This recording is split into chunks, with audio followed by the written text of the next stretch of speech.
आज यहाँ पर उपस्थित मेरे सभी पिताकुल बुजुर्गों, माताओं, बहनों और मेरे सभी कर्मठ युवा साथियों, आप सभी को मेरी राम राम। आज इस होली मिलन के पवित्र अवसर पर सबसे पहले तो मैं धन्यवाद देता हूँ इस प्रोग्राम को इतने व्यवस्थित तरीके से ऑर्गेनाइज करने वाले सभी साथियों को कि आप लोगों ने बहुत मेहनत की है। और उससे भी ज़्यादा मैं धन्यवाद देता हूँ अपने सभी जनता जनार्दन का, अपने बुजुर्गों का, कि हम सभी किसान परिवार से आते हैं और खेती बाड़ी का काम चल रहा है। ऐसी स्थिति में आप लोगों ने समय निकाला अपने बेटे के लिए, उसके लिए बहुत बहुत धन्यवाद। और मैं धन्यवाद देना चाहता हूँ इस बात के लिए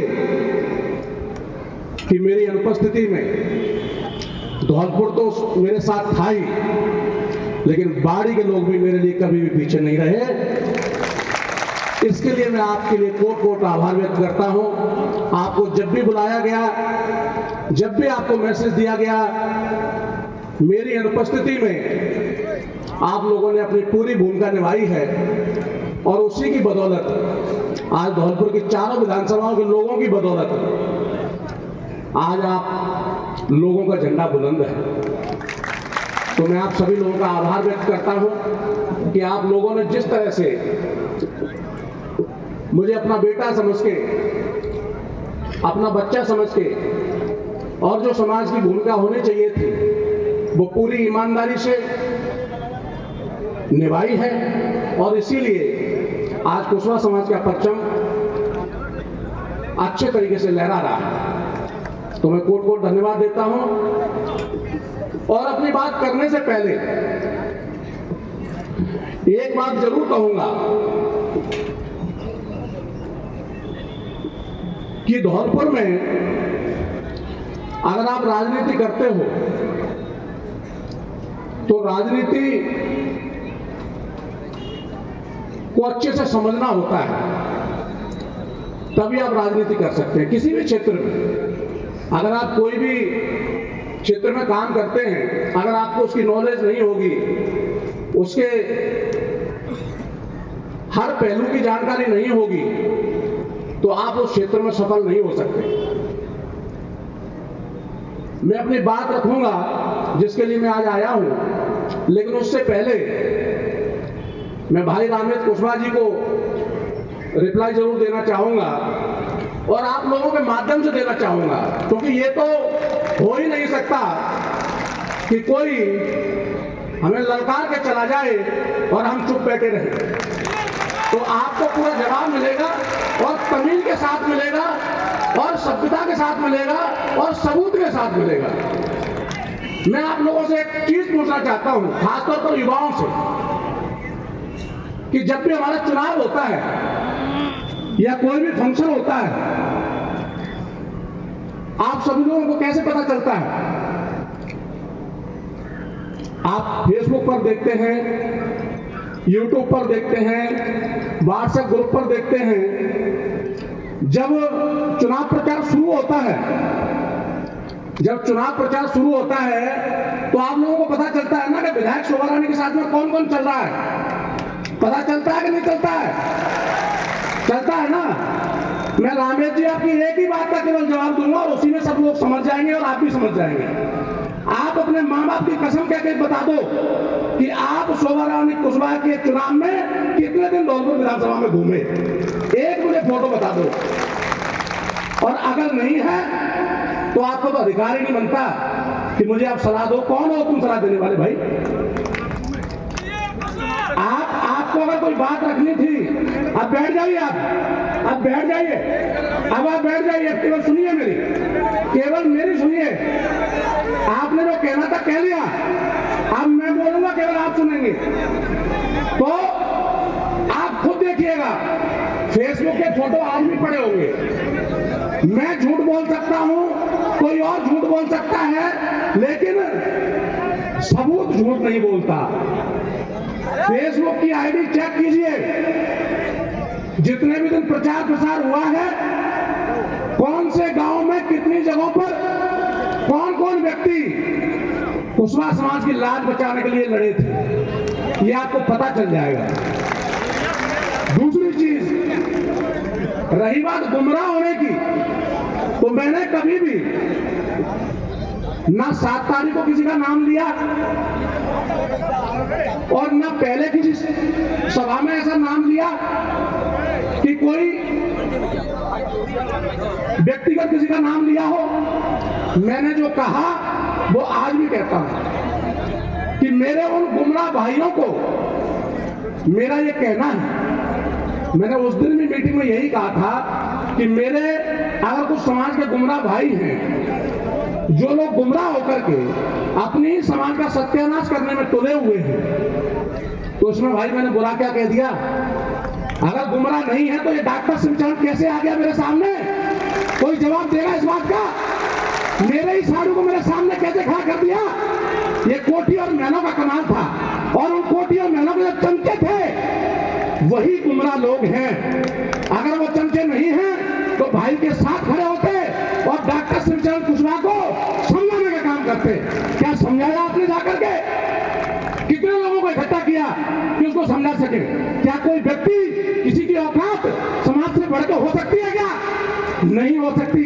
कोई भी व्यक्ति, चाहे वीर कुशवाहा हो या कोई भी इंसान हो, घर से बाहर नहीं निकल सकता है। समाज की वो ताकत होती है, वो एकता होती है। लेकिन हमारे कुछ गुमराह लोग, इसी तरह के गुमराह लोग, केवल जो अपना उल्लू सीधा करने के लिए, इनको खुद नहीं पता होता कि हम क्या कर रहे हैं, केवल कोठी और महलों के कहने पर उनकी आवाज बन के आपके सामने आते हैं।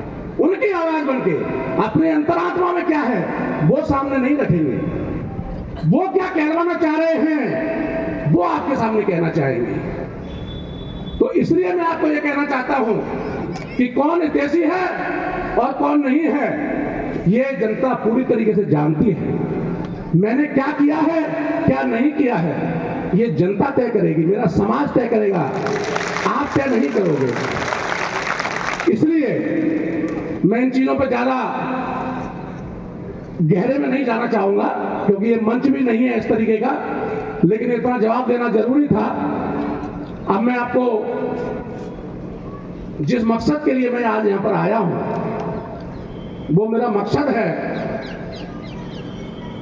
कि कोई भी समाज, और खास तौर पर हमारा समाज आज पिछड़ा क्यों है, उसका कारण क्या है, पिछड़ापन आता क्यों, पिछड़ापन क्या होता है? पिछड़ापन की पूरी परिभाषा पैसे से शुरू होती है। जिस व्यक्ति के पास पैसा है वो अग्रणी है, जिसके पास पैसा नहीं है वो पिछड़ा हुआ है, जिसके पास बिल्कुल नहीं है वो बहुत ज्यादा पिछड़ा हुआ है। यही तो है। पहले हमारे राजा महाराजा रहे तो उस समय पिछड़ापन नहीं था, लेकिन एक लंबा समय जब गुजरता है, जब उनका राज खत्म हुआ, तो उसके बाद में एक इतना लंबा समय गुजरा कि हमारे लोगों को जिस क्षेत्र में काम करना चाहिए था उस क्षेत्र में हमारे नेता लोग थोड़ा सा काम नहीं कर पाए, और वो क्षेत्र था व्यापार का। सम्राट अशोक के कार्यकाल में समाज के लिए व्यापार को सबसे आगे किया गया था, इसलिए उस समय हमारा साम्राज्य कायम हुआ। आज की डेट में हम व्यापार में कहीं लगते ही नहीं। आपने किसी उद्योगपति का नाम सुना है कुशवाहा समाज में? ढूंढे नहीं मिलेगा। जो कम से कम 100 करोड़ रुपए महीने का टर्नओवर करता हो या साल भर में भी करता हो, ढूंढे नहीं मिलेगा। और अन्य समाजों के अंदर भरे पड़े हुए हैं। तो हमारी यहां पर भाषण देने की कोई इच्छा नहीं है, लेकिन लोगों को समझाना तो पड़ेगा भाई कि रास्ता क्या है, किस रास्ते से चल के जाना है। समस्या यह है कि हमें पता ही नहीं होता। बिजनेस करने के लिए पैसे की जरूरत नहीं होती भाई। मेरे पिताजी ने मुझे लाखों करोड़ों रुपए नहीं दिए थे। मेरे पिताजी से पूछ लेने जाकर के, मुझे लाख रुपए भी नहीं दिए बिजनेस करने के लिए। लाख तो छोड़ो, 10,000 भी नहीं दिए बिजनेस करने के लिए। अब आप सोचोगे कि फिर कैसे मैं बिजनेसमैन बन गया? यही तो मैं समझाना चाह रहा हूं आपको। कोई आपको 10 लाख भी दे दे, आपके बुजुर्ग, मैं अभी युवाओं को बोल रहा हूं, अगर आप अपने घर वालों से बोल करके 10-20 लाख खेत बेच करके आपको दे भी दें, तो क्या आप उससे बिजनेसमैन बन जाओगे? कभी जिंदगी में नहीं बन सकते। आप उसको लौटा करके घर आ जाओगे पापा के सामने और रोओगे कि पापा मैं तो खेत और दुकामा बेटा, मेरे हाथ तो कुछ नहीं लगा। क्यों? क्योंकि बिना जानकारी के, बिना एजुकेशन के, जिस क्षेत्र में आपको जानकारी नहीं है उस क्षेत्र में कूदोगे तो क्या हाल होगा? जैसे डॉक्टर शिवचरण कुशवाहा का हुआ है। जिस क्षेत्र की जानकारी नहीं होगी उसमें सिवाय बर्बादी के दूसरा काम नहीं होगा। इसलिए मैं युवाओं से कहना चाहता हूं कि मेरी मुहिम में 3 महत्वपूर्ण बिंदु हैं और उसमें सबसे पहला बिंदु मैंने रखा है व्यापार का।